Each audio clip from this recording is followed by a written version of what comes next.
नमस्कार। आज हम अमरनाथ यात्रा की गहराई में उतर रहे हैं कुछ दिलचस्प स्रोतों के जरिए। ये देखिए, सिर्फ एक तीर्थ यात्रा नहीं है। सही कहा। इसमें आस्था है, प्रकृति है, इतिहास है और थोड़ा रहस्य भी है। हाँ, हमारे पास एक YouTube ट्रांसक्रिप्ट है और एक काफी डिटेल्ड लेख भी। देखते हैं इनसे क्या खास निकल कर आता है। बिल्कुल। और शुरुआत तो जाहिर है अमर कथा से ही होती है। यही तो यात्रा का केंद्र है। कहते हैं देवी पार्वती बार बार पूछती थीं तो शिवजी मान गए। अमरता का रहस्य बताने को। हाँ, अमरता का रहस्य। और इसके लिए उन्होंने एक जगह चुनी, एकदम एकांत, वही अमरनाथ गुफा। लेकिन ये इतना गुप्त क्यों रखना था?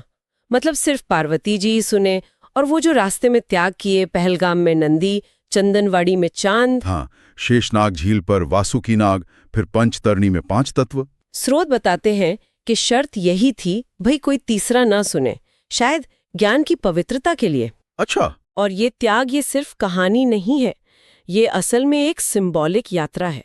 हर पड़ाव पर कुछ छोड़ना, वो दिखाता है कि कैसे भौतिक चीजों से, अहंकार से, बंधनों से मुक्त होना है। हाँ, मतलब एक तरह से यात्रियों के लिए भी ये एक मैसेज है। बिल्कुल, कि मंजिल तक पहुंचना है तो क्या क्या पीछे छोड़ना पड़ सकता है। ये बात तो है। पर फिर उन कबूतरों का क्या, वो जो अमर हो गए कहानी सुनकर? हाँ, वो कहानी भी है। कहते हैं शिवजी जब कथा सुना रहे थे तो ध्यान नहीं दिया और गुफा में कबूतर के 2 अंडे थे। अरे! उन अंडों ने पूरी कथा सुन ली और फिर वो कबूतर बनकर अमर हो गए। आज भी कई लोग कहते हैं कि उन्होंने गुफा में कबूतरों का जोड़ा देखा है।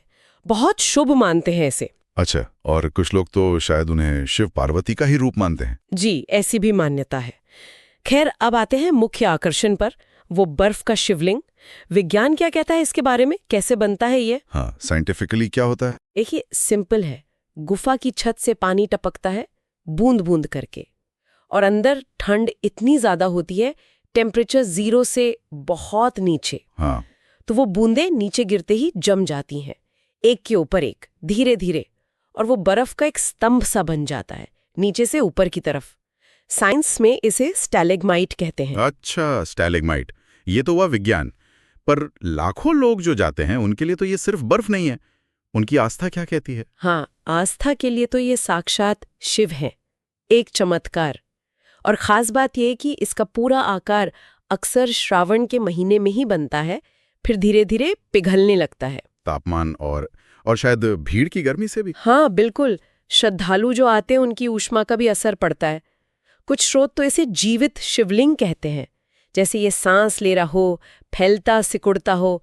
तो यहाँ विज्ञान और आस्था दोनों साथ साथ चलते दिखते हैं। और इस गुफा की खोज की कहानी, वो बूटा मलिक वाली, वो भी बड़े इंटरेस्टिंग है। जी, 14वीं सदी की कहानी है, बहुत फेमस है। एक साधु ने बूटा मलिक, जो एक चरवाहा था, उसे कोयले से भरी कांगड़ी दी। हाँ। घर पहुंचा तो देखा वो कोयला सोना बन गया। तो मलिक वापस गया धन्यवाद देने, पर साधु गायब थे और उसे मिली ये गुफा। अरे वाह! लेकिन स्रोत ये भी बताते हैं कि ये पुनः खोज थी, क्योंकि पुराने ग्रंथों में, जैसे कल्हण की राजतरंगिनी है, वृंगेश संहिता है, उनमें इसका जिक्र पहले से है। अच्छा, मतलब ये जगह हमेशा से पवित्र मानी जाती रही है। हाँ, सदियों से। वैसे यात्रा के रास्ते भी तो बहुत कठिन हैं। 2 मेन रास्ते हैं ना? जी, एक पहलगाम वाला पारंपरिक रास्ता, करीब 46 किलोमीटर, खूबसूरत बहुत है पर लंबा है। और दूसरा बाल्टाल से, वो सिर्फ 14 किलोमीटर है, लेकिन चढ़ाई बहुत खड़ी है, बहुत मुश्किल माना जाता है। बाप रे, ये तो सिर्फ फिजिकल नहीं, मेंटल स्ट्रेंथ का भी टेस्ट है। बिल्कुल, और सिर्फ चढ़ाई नहीं, मौसम भी एक बड़ी चुनौती है। कभी भी बिगड़ सकता है। बर्फबारी, बारिश, लैंडस्लाइड का डर, टेम्परेचर बहुत कम है। अच्छा, और एक और चीज जो आजकल दिखती है, वो है लंगरों की व्यवस्था। ये बहुत अहम है ना? हाँ, बहुत जरूरी पहलू है ये। जगह जगह मुफ्त खाना मिलता है, लंगर। ये सिर्फ पेट भरने की बात नहीं, ये सेवा भाव है, कम्युनिटी वाली फीलिंग है। सेना भी मदद करती है, कई संस्थाएं भी। और सुरक्षा का भी काफी ध्यान रखना पड़ता होगा। जी, सुरक्षा तो बड़ा मुद्दा है। इसीलिए 2025 की यात्रा के लिए भी सलाह है कि काफिले में ही चले, सुरक्षा बलों के साथ। मेडिकल कैंप्स भी होते हैं। और एक बात और जो स्रोतों में आई, वो है अलग-अलग समुदायों की भागीदारी। मुस्लिम समुदाय का रोल। ये बहुत खास बात है। सदियों से वहाँ के लोकल मुस्लिम भाई, जैसे घोड़े वाले हैं, पिट्ठू हैं, गाइड हैं, दुकानदार हैं, वो इस यात्रा का एक जरूरी हिस्सा रहे हैं।